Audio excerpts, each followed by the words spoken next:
serás por pueblo y yo seré tu Dios.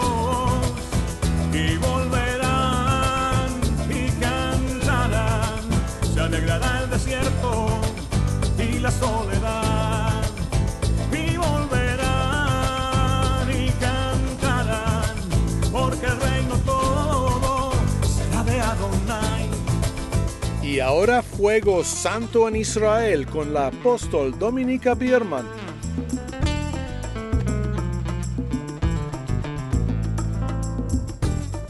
Vamos a dedicar este tiempo tan precioso sobre el Monte de los Olivos, que está enfrente del Monte del Templo. Ustedes pueden ver detrás de mis espaldas que hay como una explanada, y sobre la explanada ven árboles.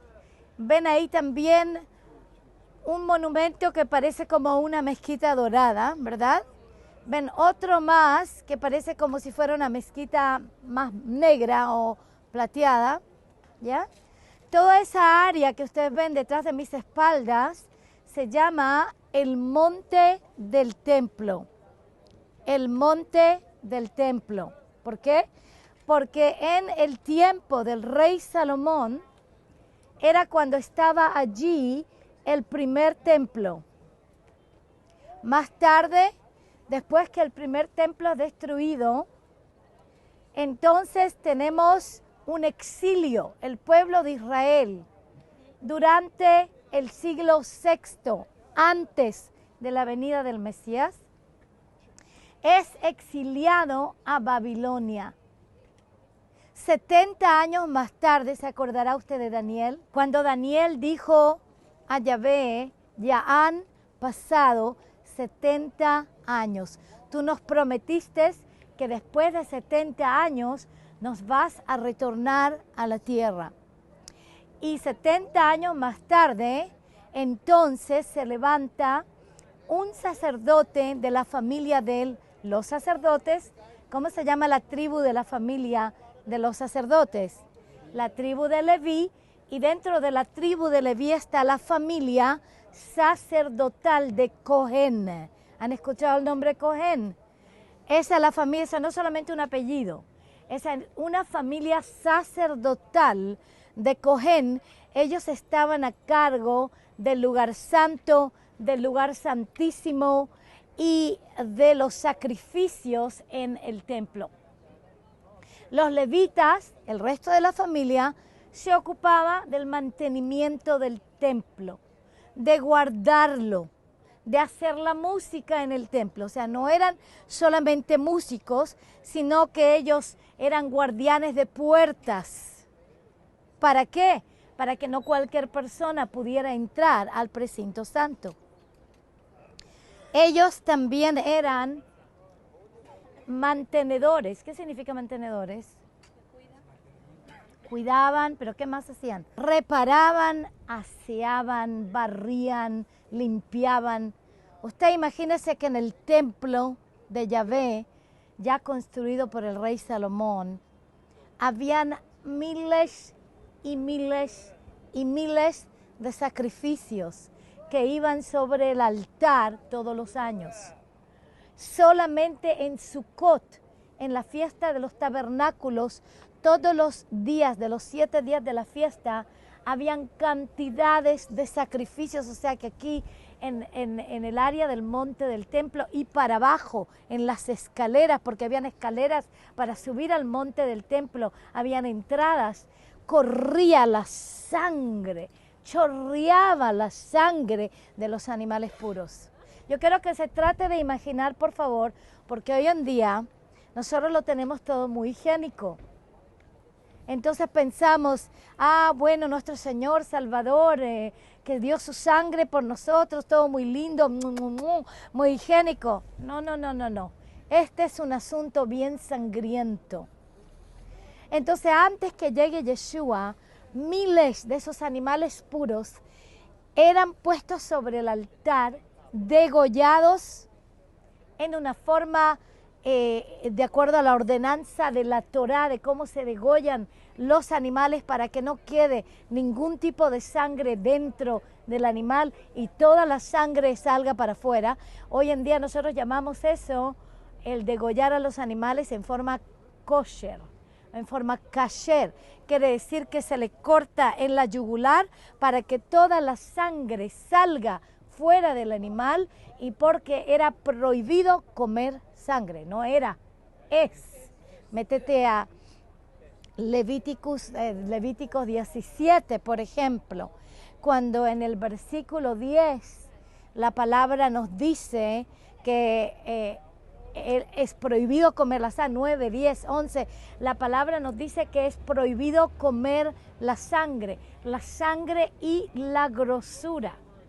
Entonces ellos tenían que degollar de tal forma a los animales que no quede sangre y que tampoco quede grosura, porque la grosura tenía que ser quemada sobre el altar y sacrificada a Yahvé, y la sangre tenía que ser puesta en los 4 cuernos del altar como señal de ¿qué? De expiación, como señal de ¿qué? De perdón, para el perdón de los pecados del pueblo.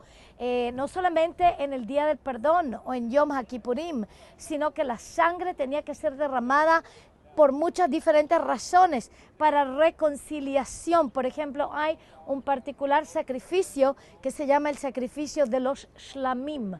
Shlamim viene de la palabra shalom, un sacrificio de shalom. El sacrificio de los shlamim, un sacrificio de shalom. ¿Para qué? Para poder reconciliar. Así que habían sacrificios de reconciliación, habían sacrificios de expiación, habían sacrificios quemados sobre el altar, habían 7 diferentes ofrendas y sacrificios, estilos de sacrificios que eran puestos sobre este altar. Entonces los levitas estaban a cargo de limpiar, de mantener, porque imagínate si corría tanta sangre, ¿qué es lo que pasaba, por ejemplo, al final de una fiesta? Especialmente el día de Shabbat. Usted se mete a Levítico 23, y se mete a todos los capítulos que hablan de las diferentes fiestas bíblicas, y usted va a empezar a ver cómo en cada fiesta habían cantidades de holocaustos, que eran ofrendas quemadas, que tenían que ir sobre el altar. Habían cantidades de becerros que tenían que ir sobre el altar. O sea que después de cada fiesta, especialmente empezando por el Shabbat, tú veías a los levitas trabajando duro, trabajando para limpiar el precinto del templo. No solamente porque habían miles y miles y miles de personas que llegaban. Usted se mete, por ejemplo, a Deuteronomio 16 y versículo 16. Usted ve de que venían 3 veces al año, tienen que llegar los varones con sus familias, los jefes de familia, los cabezas de familia con sus familias a hacer la peregrinación, que en hebreo no es, bueno, es peregrinación, pero les voy a dar el nombre de esto, regalim. ¿Pueden decir regalim? Regalim viene de la palabra regel. Regel, pierna o pie. Estos eran los 3 regalim, las 3 convocatorias señaladas que están escritas en Levíticos 23, comenzando con el Pesaj, siguiendo con el Shavuot, en el cual estamos nosotros, culminando con la última, que es el Sukkot, o la fiesta de las cabañas, la fiesta de los tabernáculos que la gente la llama. Entonces 3 veces al año era mandatorio, obligatorio, que los cabezas de familia se vinieran de todo Israel a ascender a lo que se llama el monte de Sión.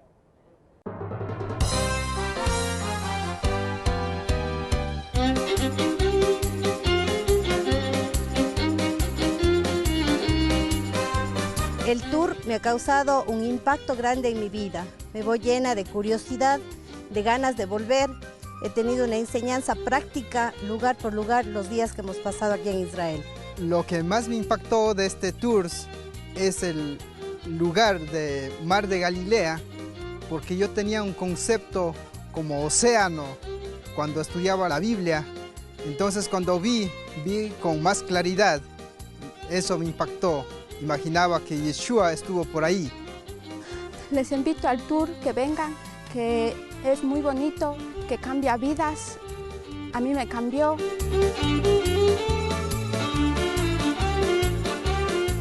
Y ahora regresemos a Fuego Santo en Israel con la apóstol Dominica Biermann.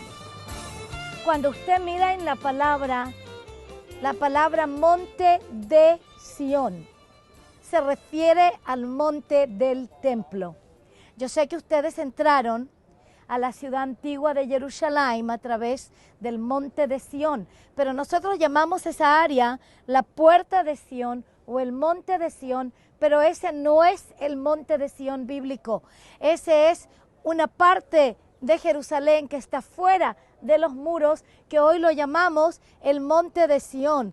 Pero bíblicamente, cuando la Torá habla del monte de Sión, no se trata de ese monte por el cual ustedes entraron, se trata del monte del templo que está aquí a mis espaldas. En cualquier versículo bíblico en que usted mire, monte santo, monte de Sión, la palabra Sión solamente, todo eso se refiere al monte del templo que está en Jerusalén,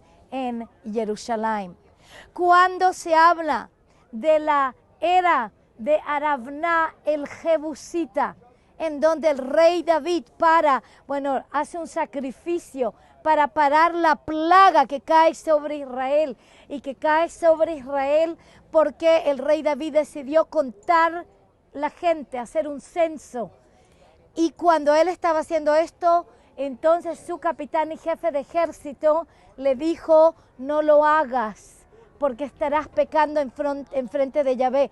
¿Por qué crees que estaba pecando David al contar a la gente cabeza por cabeza? Si la palabra nos dice, usted se va al libro de Números y va a ver que la palabra nos dice que habían X cantidad de esta tribu, X cantidad de esta tribu, X cantidad de miles de estos que estaban en el ejército de la tribu de Dan, de Isahar, de Asher, de Judá, de Zebulún, de todas las tribus de Israel. ¿Y cómo puede ser entonces que si el mismo Padre hace que el que escribe, el escribano de la Torá de Moisés, está escribiendo exactamente los números de los soldados, los números de las tribus, de hecho hasta los números de los que entraron a Egipto? Usted se va al libro de Éxodo desde el capítulo 1 y usted va a ver de que 70 personas entraron a Egipto de la casa de Jacob, hablando de los hombres, claro que había mujeres aparte y también más niños y todo, pero 70 personas entraron, 70 varones, jefes de familia, entraron dentro de Egipto. Está escrito cuántos entraron, está escrito que 600,000 varones, aparte de las mujeres y los niños, salieron de Egipto. 600,000. O sea que todo está en números, todo está numerado en la palabra. ¿Por qué entonces Yahvé viene y él juzga al rey David por contar al pueblo? ¿A alguien se le ocurre por qué? Porque eso de contar al pueblo es muy común entre los pastores. Porque Elohim no le mandó a contar al pueblo. En este caso realmente es así. Elohim no le había mandado a contar al pueblo o a hacer un censo. Él estaba haciendo un censo y contando al pueblo porque él quería sentirse bien de cuánta gente él tenía bajo su mando. Cada vez, pastores, esto va para todos nosotros aquí. Hay muchas veces que la gente me dice: ¿y cuántos discípulos tienes tú en las naciones? ¿Y cuántos estudiantes hay en la escuela Jimap?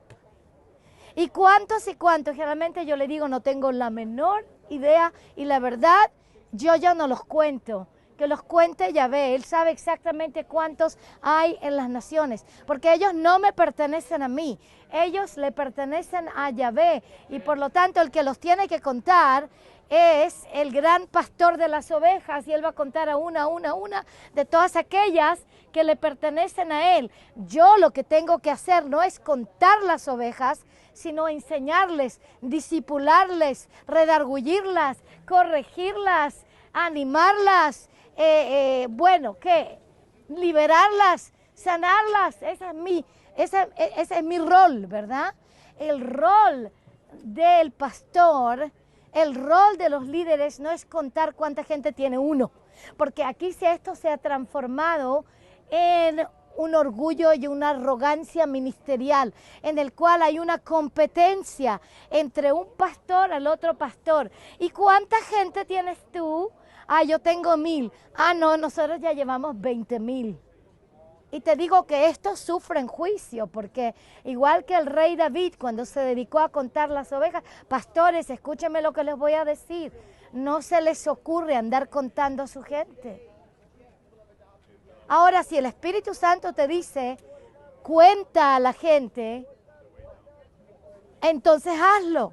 Pero si el Espíritu Santo no te está diciendo de contar a la gente, pues déjalos crecer y déjalos multiplicarse hasta que sean como las arenas del mar y las estrellas del cielo, que sean un sinnúmero e incontables. Porque realmente a Yahvé no le place que uno ande haciendo competencia de cuántas de sus ovejas, que son su posesión, tiene el pastor A o el pastor B o el pastor Z. Amén. Aleluya.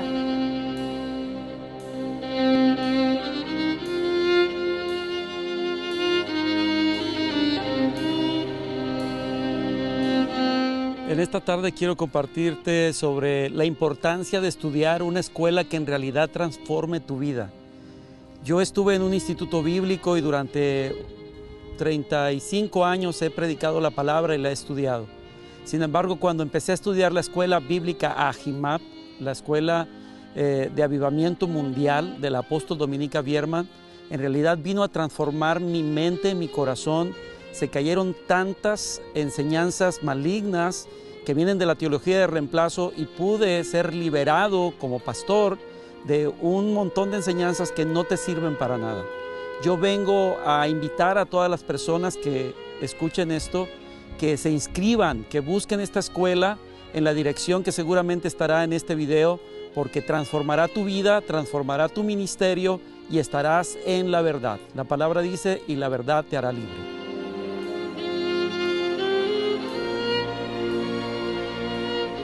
Entonces el rey David aquí, para parar la plaga, porque el Señor le pregunta y le dice, bueno, ¿y qué prefieres que haga para juzgarte? Y el rey David dice, mira, entonces envía una plaga sobre Israel por 3 días. Por 3 días hubo una plaga sobre Israel que mató a miles y miles y miles de personas. ¿Qué fue eso? ¿Qué enseñanza fue esa? Tú contaste a la gente para saber cuántos tenías, ahora ya tienes a miles de menos porque ya las maté. ¡Qué tremendo! Entonces, ¿qué viene el rey David? El rey David sabía que había que parar la plaga, pero él sabía que la plaga no se puede parar solamente con buena voluntad. La plaga solamente se puede parar con sacrificio. De hecho, si usted te va al Proverbios de hoy, Proverbios 11, usted va a ver que dice así, dice, la justicia libera de la muerte. Cuando usted lea esa palabra, la justicia libera de la muerte, en hebreo es tzedakah. Por favor, digan conmigo la palabra tzedakah. Tzedakah. Tzedakah viene de la palabra tzedek, que significa justicia. Pero tzedakah, tzedakah significa también justicia, rectitud de caminar. Tzedakah, justicia, rectitud de caminar. Tzedakah, exactamente la misma palabra, que hay que cambiarle unos puntitos abajo en hebreo porque el hebreo no tiene vocales. Tzedakah significa dádiva justa o una dádiva de acuerdo a lo prescrito.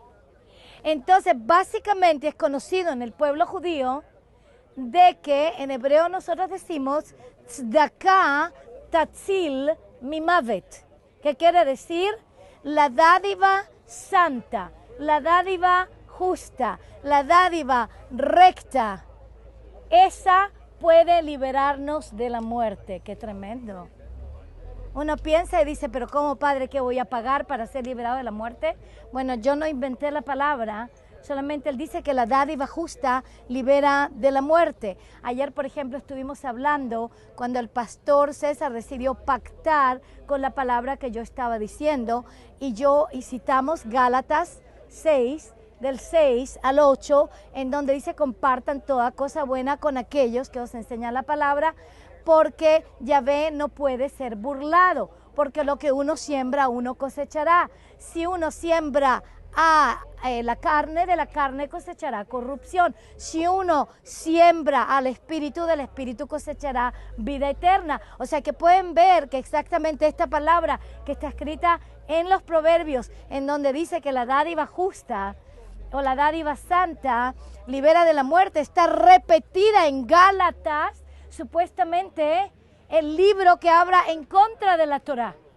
Eso ya les da a ustedes también una pauta, que el libro Gálatas no habla en contra de la Torá.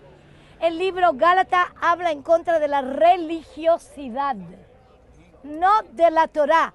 Habla de las tradiciones religiosas que son cambiadas por los mandamientos verdaderos de la Torá. Y de hecho hasta Gálatas habla de la Torá. En este caso está citando directamente los Proverbios y diciendo la dádiva justa, la dádiva recta te libera de la muerte. O sea, cuando una persona no da lo justo, no da lo recto, hay muerte que entra. ¿Qué es lo que puede ser muerte? El pecado, dice, ¿no? La palabra nos dice que el resultado del pecado es la muerte. Por lo tanto dice, el que siembra a su carne, de su carne recibirá corrupción. Pero el que siembra al Espíritu, la dádiva santa, la dádiva justa, de aquello va entonces a cosechar vida eterna, que es vida en abundancia. Ahora, entonces el rey David, conociendo la Torá, conociendo estos principios, él sabía que él no podía parar la plaga que se iba a suscitar, que ya se había suscitado por 3 días, y que la única forma de parar la plaga era con un sacrificio santo. Ahora entiendan lo que vio el rey David en este caso.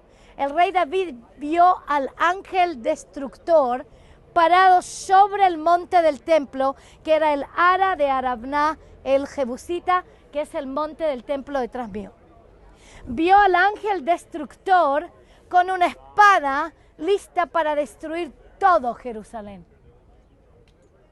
Y se paró allí, quería decir ya han pasado los 3 días, ya ha caído la plaga, ahora estoy esperando el sacrificio para poder parar la plaga. O sea, no se iba a parar automáticamente. Amados, entiendan la importancia de entender cómo el actuar en el Espíritu, cómo parar plagas, cómo parar situaciones terribles.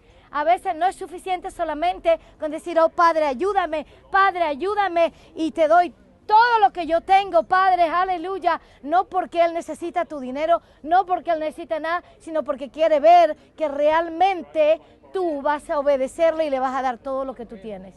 Eso es todo, es una prueba. Entonces el rey David, que estaba contando al pueblo para sentirse bien de que él tenía un montón de pueblo, entonces Yahvé quería ver de que él estaba dispuesto a darle todo sobre el altar antes que él parara la plaga, porque si no eso se iba a repetir de nuevo, porque no había aprendido la lección. Y eso le hubiera costado muy caro al pueblo de Israel, que habría más muertos todavía. O sea, el rey David se va aquí a la era de Arabna el Jebusita y le pide usar la era para hacer un sacrificio, porque ahí estaba el ángel destructor. Le pide usar la era para hacer el sacrificio porque allí estaba el ángel destructor. Y entonces también le pide madera y todo lo necesario para el sacrificio. Y Arabna, que es un jebusita. ¿Qué es lo que es un jebusita? No es un israelita. Diga conmigo, no es un israelita. De hecho, los jebusitas eran los dueños de esta área. Ellos eran los dueños de lo que es el monte del templo hoy. Ellos eran los dueños de Sión y de la fortaleza de Sión. Eran tanto ellos los dueños que el rey David no logró siquiera conquistarlos y bajarlos de allí. porque ellos se aferraban a todo lo que ellos tenían y no había batalla ni guerra que los lograba sacar de aquí. Aunque Yahvé dijo, ¿no?, que toda esta área le pertenece a Israel y que había que arrasar con los jebusitas, canaanitas y todos los hitas que habían aquí, emoritas. No pudieron con los jebusitas hasta que hubo esta plaga. Y entonces cuando se para, el rey David se va a la era de Arabna el jebusita. Por batalla no había logrado conquistar lo que se llamaba la fortaleza de Sión. No había logrado conquistar lo que eventualmente es el monte del templo de hoy. Diga conmigo, por batalla y por fuerza no podía conquistarlo. Pero ¿sabe lo que hizo el rey David? Se fue a Arabna, el jebusita, que era el dueño y señor de lo que es el monte del templo donde se construye el templo de Salomón hoy. Y cuando Arabna le dice, ya rey, use mi era con gusto. Aquí tiene el madero, aquí tiene los becerros, aquí tiene todo. Haga su sacrificio. El rey David le contesta que Elohim ni lo permita que yo le dé a Yahvé un sacrificio que no me cueste. Y por lo tanto le dijo, no, yo quiero comprarte tu era con todo lo que hay en ella, con el madero, con todo lo que hay, yo te lo voy a comprar, nombra tu precio. Ni corto ni perezoso, Arabna el jebusita, que ya estaba rodeado de israelitas, y ya había visto el poder del Elohim de Israel en matar a miles y miles de su pueblo, y él mismo estaba mirando a ese ángel destructor sobre su era. ¿Te imaginas cómo se sentía él? Mirando a ese ángel ahí encima con una espada sobre su era. Entonces yo creo que él hizo una matemática rápida y dijo, a ver, tengo al Elohim de Israel aquí sobre mi cabeza con una espada destructora. Lo he visto matar a miles aquí alrededor mío. Y aquí viene el rey de Israel y me dice, ¿cuánto quieres que te pague por todo lo que tú tienes aquí? Bueno, yo creo que mejor será que me gane algo de dinero y me escape de aquí por mi vida lo más rápido posible. Entonces nombra el precio. El rey David adquiere, por favor díganme la palabra adquiere.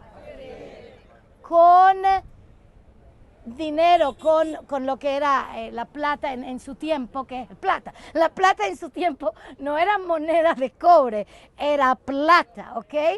Él obtuvo por plata la era de Arabna el jebusita y todo lo que había ahí. Hizo un sacrificio de sacrificios y entonces se paró la plaga y se fue el ángel destructor.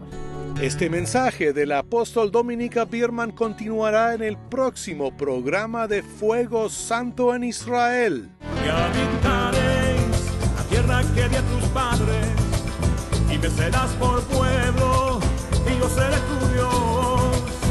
Y volverán y cantarán, se alegrará el desierto y la soledad.